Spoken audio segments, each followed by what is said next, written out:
திருவாரூரில் நிறைய கோவில் இருக்குது அப்படின்றது நம்ம எல்லாருக்குமே தெரியும். ஆனால் இந்த கோவில் திருவாரூர் தியாகராஜர் கோவிலேருந்து பார்த்தாலே தெரியும் அப்படின்றது உங்களுக்கு தெரியுமா? திருவாரூரில் நிறைய கோவில் இருக்குது. இன்னொரு விஷயம் என்னென்னா, திருவாரூரில் தண்டாயுதபாணி கோவில் அப்படின்னு முருகருக்கு சிறப்பான ஒரு கோவில் இருக்குது. கார்த்திகை சஷ்டி முருகருக்கு விசேஷமான நாளில் அந்த கோவிலில் கூடாத கூட்டமே கிடையாது. எல்லாரும் வந்துட்டு போயிட்டுருப்பாங்க. அதுக்கு ஆப்போசிட்டில் தான் இந்த சிவபெருமானோட கோவில் இருக்குது.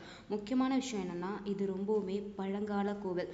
அந்த காலத்து கட்டிடக்கலை, அந்த காலத்தில் உள்ள எல்லாமே இருக்கும். இங்கே உள்ள லிங்கம் எப்படி இருப்பார் அப்படின்னா, ரொம்ப அழகாக காட்சி தருவார். லிங்க திருமேனியில் சிவபெருமான் இருப்பார். அம்பாலையும் இங்கே நீங்கள் பார்க்கலாம். சனி பகவானும் விநாயகரும் ஒரே இடத்துல அருள் பாலிப்பாங்க.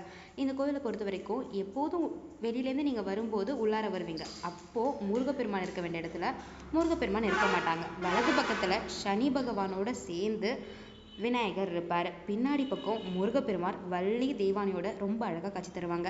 இந்த கோவிலை சுற்றி வரும்போது நீங்கள் பார்க்குறது யாருன்னா ஐயப்ப சுவாமியை பார்க்கலாம்.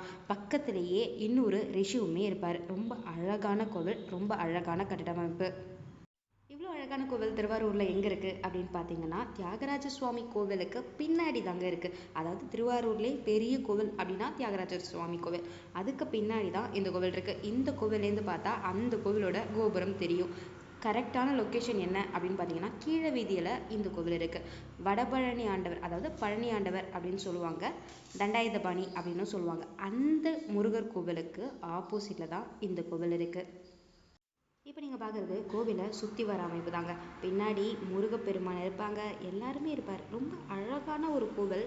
இந்த கோவில் கிட்டத்தட்ட 1000 வருஷம் பழமையானதாக இருக்கும். எப்படி அப்படின்னு பார்த்தீங்கன்னா, இந்த கோவிலில் இருக்கிற கல்வெட்டுக்கள்லாம் அந்த காலத்தில் எடுத்துகிட்டு இருக்குது. கல்வெட்டு ராஜேந்திர சோழர் காலத்தில் வந்துச்சு, ராஜராஜ சோழர் காலத்தில் வந்துச்சு, மெய்கீர்த்தி அப்படின்னு எழுதப்பட்டுச்சு. அப்படின்னு பார்த்தா 1500 வருஷம் கரெக்டாக பழமையான கோவிலாக தான் இந்த கோவில் இருந்திருக்கணும். இந்த கோவிலில் உள்ள ஈசன் அவ்வளோ பழமையானவராக இருந்திருப்பார்.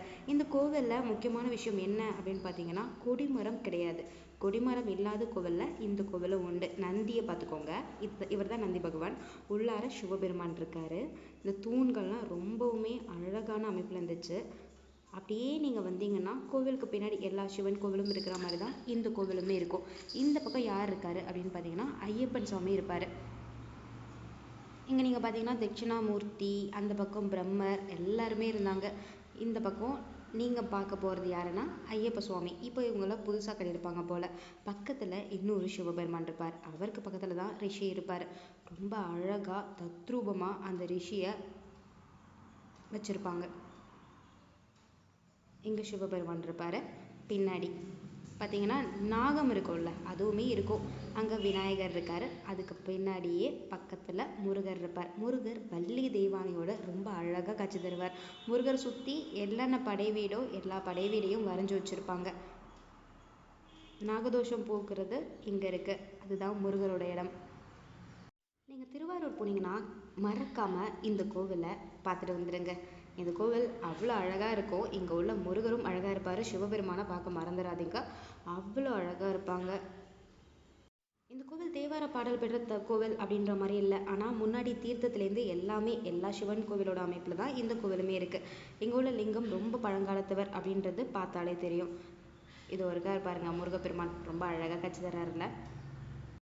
நீங்கள் கீழ வீதி போனீங்கன்னா, முக்கியமாக திருவாரூர் போனீங்கன்னா கீழ வீதிக்கு வழி கேட்டு எங்கே போயிட்டு வந்துடுங்க. இதுக்கு ஆப்போசிட்டில் தனியாக முருகப்பெருமான் நிற்பார். அதையும் மறக்காமல் பார்த்துட்டு வந்துடுங்க. இதை மாதிரி இன்னொரு பழங்கால கோவிலில் நான் உங்களை சந்திக்கிறேன். நன்றி, வணக்கம்.